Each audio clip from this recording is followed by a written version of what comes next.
All right, let's just jump right in.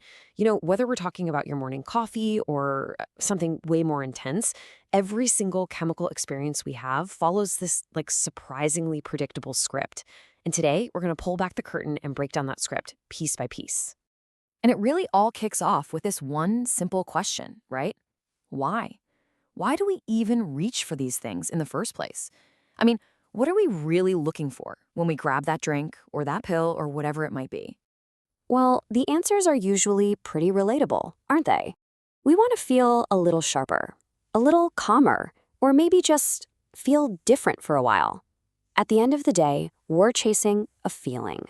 But here's the thing, and this is the main idea for today. No matter what the substance is, the whole experience follows the exact same script. It's like a three-act play. There's always a promise, then a peak, and then there's always a price. Okay, so let's kick things off with the uppers, stimulants. And honestly, the best way to think about these is like taking out a loan. You're not magically creating energy. No, you're just borrowing it from the person you're going to be tomorrow. And we have to start with the most common one out there, right? Caffeine. But here's the wild part. Caffeine doesn't actually give you energy. It's way sneakier than that. It works by blocking the signals in your brain that tell you you're tired. So you're not actually less tired. You just can't feel it yet. And you can see that cycle play out so clearly here. First, there's the onset, that amazing feeling when the brain fog starts to lift. Then you hit the peak. You're sharp, you're focused, you feel like you can take on the world. But what goes up must come down. Once it wears off, all that exhaustion it was holding back comes rushing in. And it usually brings some friends, like jitters and irritability. You know the feeling. That's the crash. This quote just nails it, doesn't it? You're not beating fatigue, you're just putting it on a credit card. And eventually, that bill comes due. All right, so now let's take that same cycle and crank it up to 11. Let's talk about cocaine.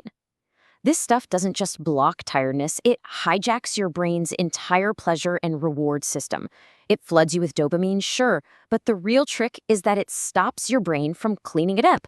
So that pleasure chemical just hangs around, creating this incredibly intense high. And the cycle here is just brutally fast and sharp. The onset is this instant rush of pure confidence. At the peak, you feel untouchable, electric, like the smartest person in the room. But because you're burning through your dopamine reserves so fast, the come down isn't just a crash, it's a nosedive. Straight into anxiety, paranoia, and this just all-consuming craving to get back to that peak. And then we get to the most extreme example in this category, methamphetamine. Think of it like this. If cocaine hijacks one system, meth hijacks two. It supercharges your brain with both dopamine, the pleasure chemical, and adrenaline, that fight-or-flight chemical. It's a two-pronged attack. And when you put them side by side like this, the difference is just stark. Look at the duration. A cocaine high, maybe 30 minutes tops. A meth high, that can go on for hours. And that's why the come down is so much more than just a crash. It's this prolonged, awful state of total exhaustion, paranoia, and sometimes even psychosis that can stick around for days. Okay, so let's shift gears completely. We've done the uppers, now let's hit the opposite end of the spectrum, the downers, or depressants. And if uppers are about borrowing energy, then you can think of downers as borrowing calm from your future emotional stability. And again, let's start with the one most of us know, alcohol. It's the world's favorite depressant, right? Basically, what it's doing is turning down the volume knob on your brain.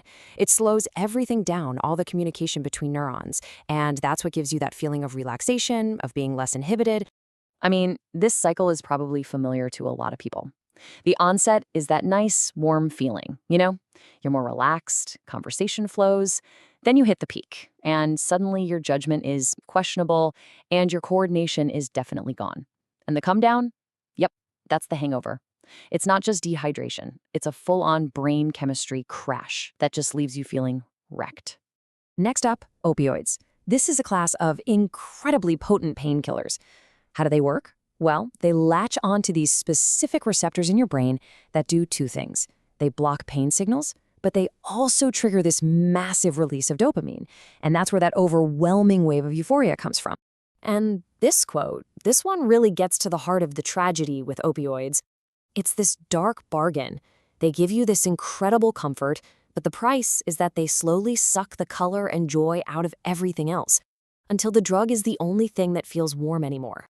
Okay, on to our final category, the mind benders. And these are different. These substances don't just change how you feel, they fundamentally mess with how you perceive reality itself. So for this, we're going to look at MDMA. You probably know it as ecstasy or Molly.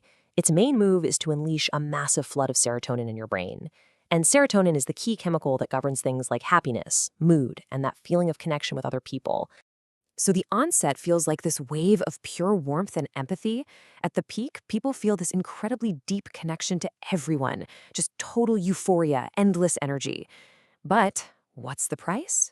The drug literally opens the floodgates and drains your brain's entire tank of serotonin. This leaves you feeling emotionally hollowed out, totally exhausted for days while your brain desperately tries to cook up a new batch. So we've looked at uppers, downers, mindbenders. They all seem so different on the surface, right? But as we're about to see, they're all playing the exact same game. So what is the common thread? What ties all of this together? Every single one of these substances is, at its core, a hack, a shortcut. They're exploiting and overriding the natural reward and balance systems that your brain took millions of years to evolve. And this brings us right back to our main idea, the chemical loan. See, none of these drugs are creating feelings out of thin air.